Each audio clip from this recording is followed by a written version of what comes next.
జగిత్యాల జిల్లా ధర్మపురి లక్ష్మీ నరసింహస్వామి ఆలయంలో కోతుల బెడద నివారణకు ఆలయ అధికారులు వినూత్న నిర్ణయం తీసుకున్నారు.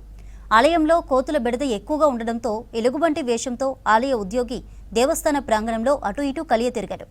కోతులను పంపించేందుకు నిజమైన ఎలుగుబంటి మాదిరిగా యాక్ట్ చేశాడు. దీంతో కోతుల భయంతో అక్కడి నుంచి పారిపోతున్నాయి. నిజమైన ఎలుగుబంటి అనుకుని కోతులు ఆలయ ప్రాంగణం నుంచి వెళ్లిపోతున్నాయని చెబుతున్నారు అధికారులు. ఈ ఆలోచన బాగుందని దీన్నే రేపు ముక్కోటి ఏకాదశి పర్వదినం సందర్భంగా ఆలయ ప్రాంగణంలో అమలు చేస్తామన్నారు ఆలయ అధికారులు. స్వామివారి దర్శనానికి వచ్చే భక్తుల రక్షణే తమకు అత్యంత ప్రాధాన్యత అంటున్నారు ఆఫీసర్స్.